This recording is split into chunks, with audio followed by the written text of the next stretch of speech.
আল্লাহর বিরুদ্ধে অভিযোগ। বিশ্বনবী বলেন, তোমার চেয়ে যে খারাপ অবস্থানে আছে তার দিকে তাকাও, অভিযোগ কমে যাবে। উনজুরু ইলা মান হুয়া আসফালা মিনকা, তোমার চেয়ে যে খারাপ অবস্থায় আছে একটু তাকাও না, একটু তাকাও, তোমার চারিপাশেই আছে। যে মুহূর্তে আমরা কথা শুনছি এই মুহূর্তে অনেকে হাসপাতালের বেডে শুয়ে শুয়ে চিৎকার করছে, মৃত্যুর প্রহর গুনছে। ক্যান্সার, দুরারোগ্য ব্যাধি যার নাই কোনো অ্যান্সার। আমার বাড়ি নাই, আমি বাড়ি চাই, গাড়ি চাই, আরো টাকা চাই, আরো পয়সা চাই, আরো খ্যাতি চাই, আরো অনেক কিছু চাই। ক্যান্সারে আক্রান্ত রোগীটা কিচ্ছু চায় না, খালি বাঁচতে চায়।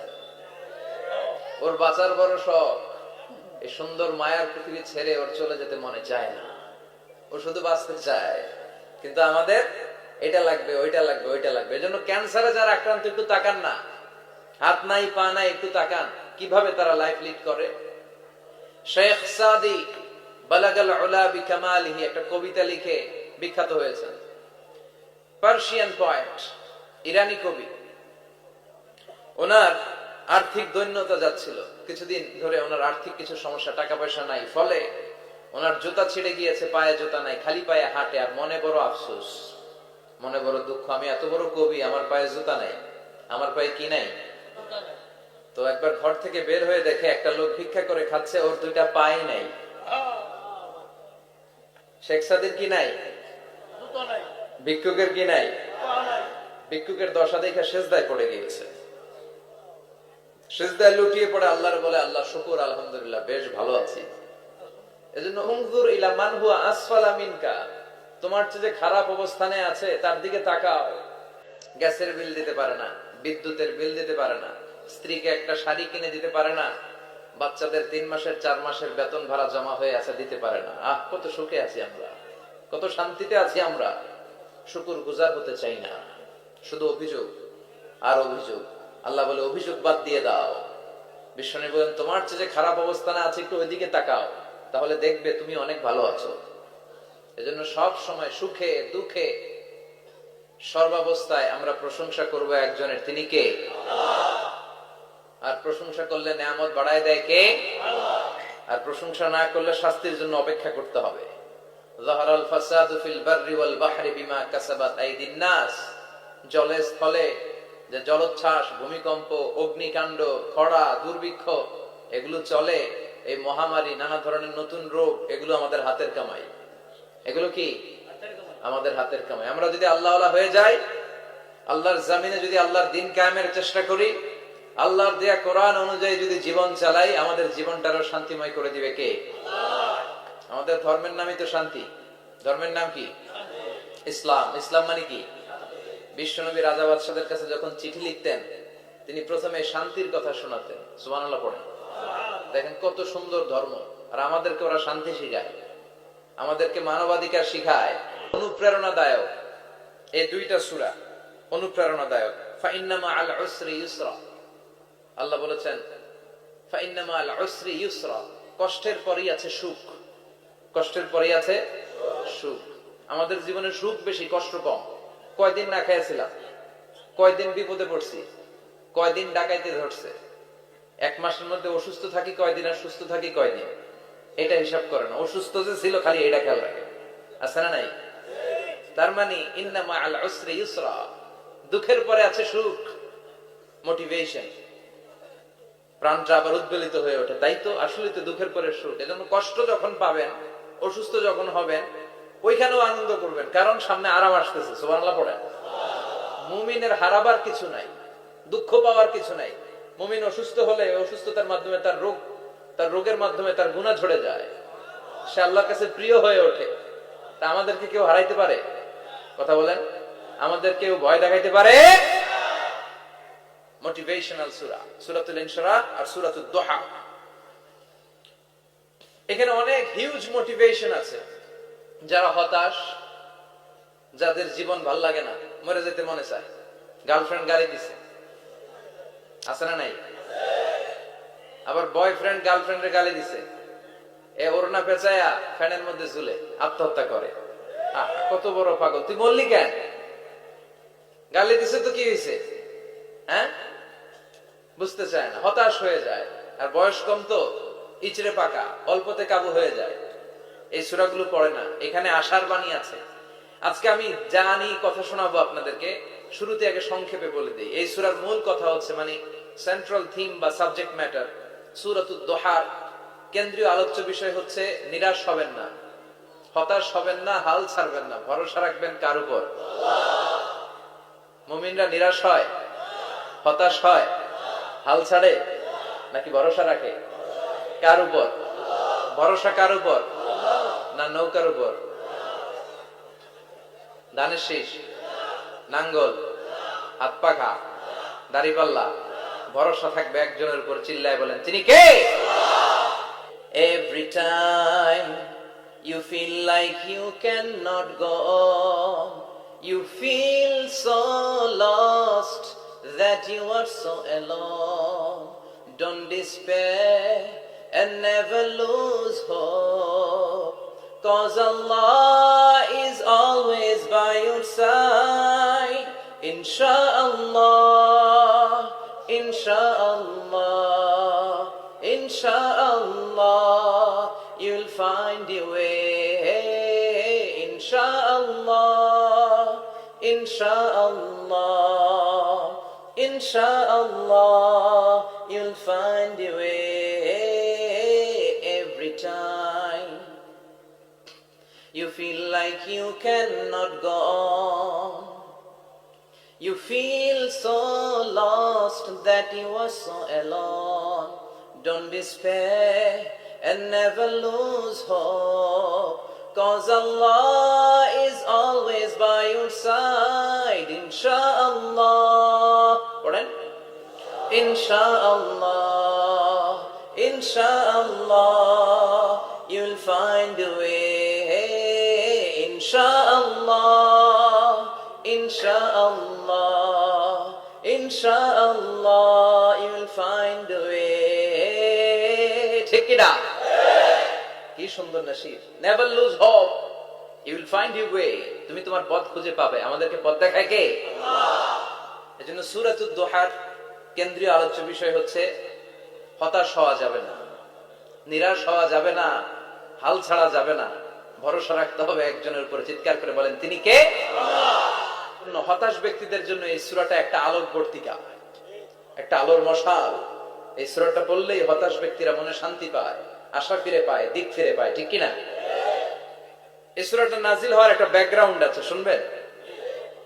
বিষ্ণু ঈসা ইসলামের কাছে যখন ওহী নাজিল হতে শুরু করলো, বিষ্ণু ঈসা ইসলাম ওহীর কথাগুলো পৌঁছে দিতে লাগলেন। যাই নাজিল হতো বিষ্ণুনবী পৌঁছে দিতেন, বিশ্বনবী সাহাবাদের কাছে শেয়ার করে দিতেন। যেটাই নাজিল হতো তিনি পৌঁছে দিতেন, যেটাই, কারণ আল্লাহর আদেশ, ইয়া আইয়ুহার রাসূল বাল্লিগ মা উনজিলা ইলাইক, ও নবী আপনার কাছে আমি ওহী থেকে যা নাজিল করি সব পৌঁছে দেন, একটাও গোপন করা যাবে। আল্লাহর কাছ থেকে বিশ্বনবী যে সমস্ত মেসেজ, ইনফরমেশন, তথ্য, রেভেলেশন ওহী পেয়েছে, একটাও কি বিশ্বনবী গোপন করেছে? সব প্রকাশ করে গিয়েছে, সব শেয়ার করে গিয়েছে। বিশ্বনবী শেয়ার করতে লাগলেন। সকালে যা নাজিল হয় শেয়ার করেন, দুপুরে নাজিল হয় শেয়ার করেন, রাতে নাজিল হয় শেয়ার করেন, শেয়ার করতে লাগলেন। কিন্তু কি অবাক করা কাণ্ড, হঠাৎ করে এই ওহী আসার ধারাবাহিকতা আল্লাহ বন্ধ করে দিলেন। ওহী আর আসে না, আকাশ থেকে নতুন তথ্য আর নামে না। ঘটনা কি? ওহী আসে না কেন? তথ্য আসে না কেন? জিব্রাইল আসে না কেন? কোন বর্ণনা এসেছে 15 দিন, কোন বর্ণনায় 1 মাস, 3 মাস, এমনকি 6 মাস পর্যন্ত বর্ণনা পাওয়া যায় যে বিশ্বনবীর কাছে 6 মাস ওহী আসে নাই। বিশ্বনবী তো অবাক, ঘটনা কি? ওহী নামে না কেন? আর ওহী না আসলে তো বিশ্বনবী শেয়ার করতে পারে না। এতদিন যা আসতো বলে বেড়াতো, এখন আসেও না, বলতেও পারে না। কাফির মুশরিকরা বিশ্বনবীর গালি দিতে শুরু করলো, মুহাম্মদের রব মুহাম্মদরে ভুইলা গেছে, মুহাম্মদের আল্লাহ মুহাম্মদরে ছেড়ে দিয়েছে। বিশ্বনবীর চাচি আবু লাহাবের স্ত্রী উম্মে জামিল বলতে শুরু করলো, কি মুহাম্মদ, তোমার শয়তানটা তোমার কাছে আসে না? না, শয়তান দ্বারা তিনি জিব্রাইলকে বুঝিয়েছেন যে তোমার জিব্রাইল তোমার কাছে আসে না। এভাবে সবাই গালমন্দ করতে শুরু করলো যে মুহাম্মদের আল্লাহ মুহাম্মদকে ভুলে গিয়েছে। বিষ্ণু ঈসা ইসলাম নিজেও হতাশ হয়ে গেলেন। কি রে, ওহী আসে না কেন? আমার কোনো ভুল হচ্ছে না তো? আমার কোনো অপরাধ হয়ে গেল না তো? আল্লাহ কি আমার উপর অসন্তুষ্ট হয়েছেন? আল্লাহ কি আসলেই আমারে ভুলে গেছেন? আল্লাহ কি আমাকে ত্যাগ করেছেন? তিনি কি আমার উপর রেগে আছেন? আমরাও মাঝে মাঝে এরকম হতাশ হয়ে পড়ি। এরকম হতাশ লোক আছে না নাই? কি রে, আমার দোয়া কবুল হয় না কেন? আল্লাহ আমার ডাকে সাড়া দেয় না কেন? আমার জীবনে এত দুঃখ কেন? আমার জীবনে তো ভালো কিছু হয় না, খালি সব কষ্ট আমার কেন? এরকম আছে না নাই? এরকম হতাশদের জন্য এই সূরাটা একটা আলোকবর্তিকা, মোটিভেশনাল সূরা। আলহামদুলিল্লাহ পড়েন। বিশ্বনবীকে আল্লাহ আশ্বস্ত করলেন আর এই সূরাটা নাজিল করলেন আর বললেন ওয়াদ-দুহা।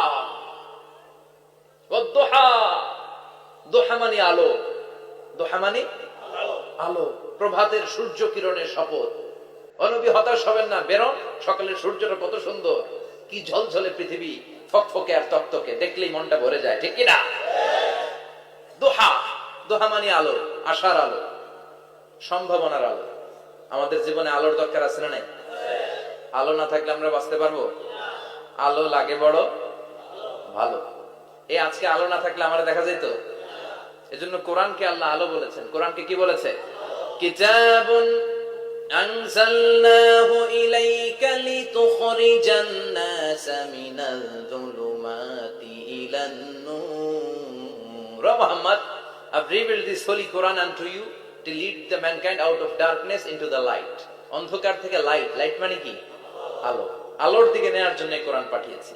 আবার বিশ্বনবীকে আল্লাহ নূর, নূরের সাথে তুলনা করেছেন।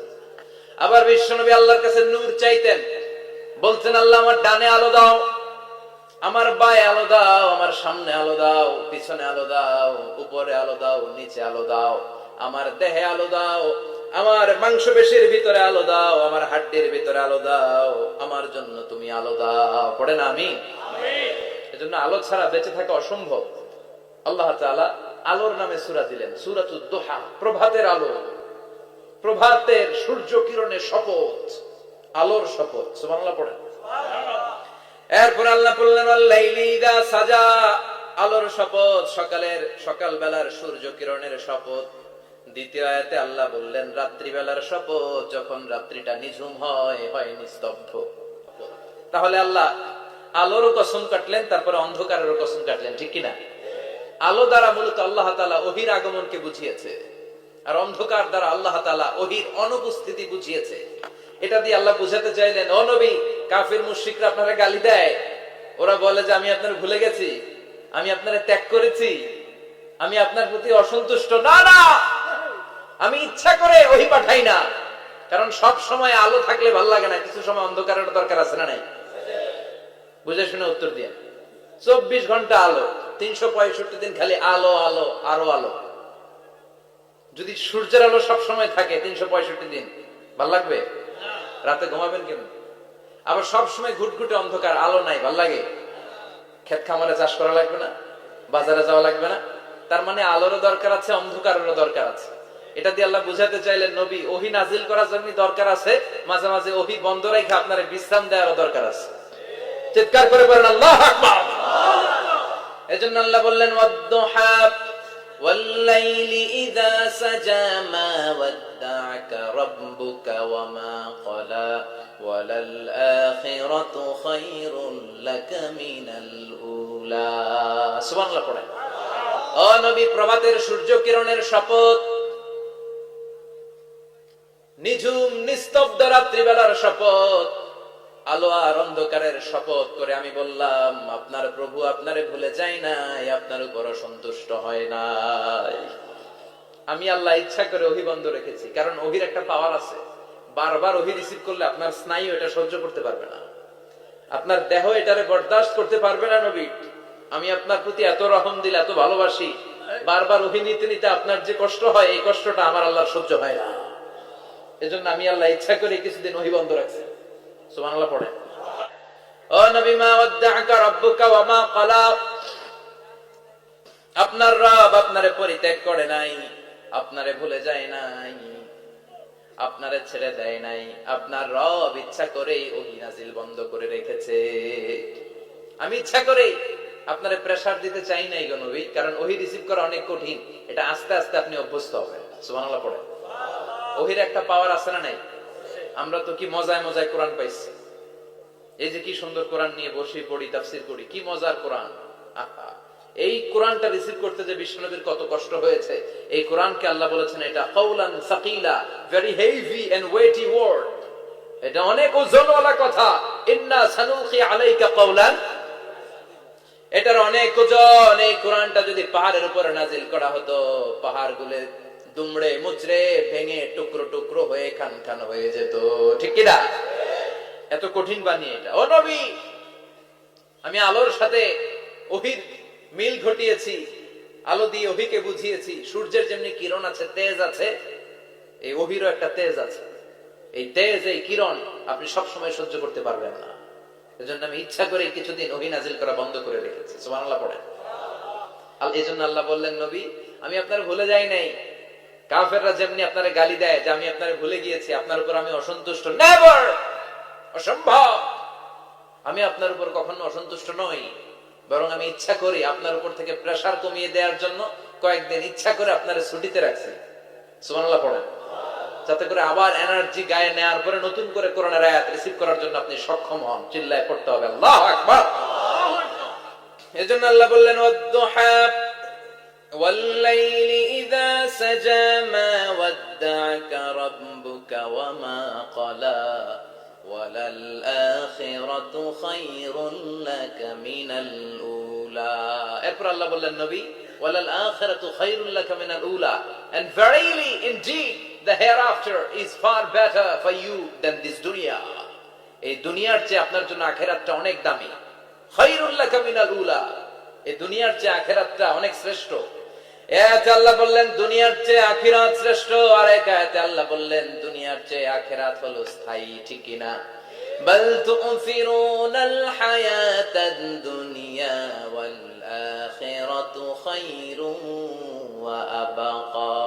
তোমরা দুনিয়ার জীবন নিয়ে পাগল পাড়া হয়ে থাকো। আল্লাহ বললেন দুনিয়ার জীবনের চাইতে আখিরাতের জীবন শ্রেষ্ঠ এবং স্থায়ী, ঠিক কি না? কার কথা? দুনিয়া স্থায়ী না আখিরাত স্থায়ী? দুনিয়া শ্রেষ্ঠ না আখিরাত শ্রেষ্ঠ? কিন্তু আমরা কোনটার পেছনে দৌড়াই? খালি দুনিয়া দুনিয়া, দুনিয়ার পেছনে পাগল হয়ে আমরা পড়ে থাকি। এই দুনিয়ার জীবনটা একটা মায়াজাল, এটা একটা মরিচিকা। এই মরিচিকা, এই ধোঁকা, এই লালসা আর এই মায়াজালের পেছনে আমরা ছুটছি। ছুটতে ছুটতে হুট করে একবার কবরের ভিতরে ঢুকতে হবে। কথা বলেন, তখন আমাদের টনক নড়বে। এজন্য দুনিয়া মুমিনদের জন্য শ্রেষ্ঠ আর স্থায়ী জায়গা নয়। মুমিনের আসল জায়গা হচ্ছে আখিরাত। মুমিনের শান্তি আর কল্যাণের জায়গা হচ্ছে আখিরাত। জান্নাত হচ্ছে মুমিনের শেষ ঠিকানা। চিৎকার করে বলেন ঠিক কি না? সেটাই বিশ্বনবী বললেন, নবী কাফির মুশরিকদের কথা আপনি কান দিবেন না, ওদের কথায় হতাশ হবেন না, নিরাশ হবেন না, হাল ছাড়বেন না, ভরসা রাখবেন কার উপর? কারণ ওয়ালাল আখিরাতু খায়রুল লাকা মিনাল উলা, এই দুনিয়ার জীবন ক্ষণস্থায়ী জীবন, চিরকালীন জীবন হলো আখিরাত। নবীরে কিভাবে আশ্বাস দিতেছে দেখছেন, অ্যাসিউরেন্স করতেছে, কনফার্মেশন।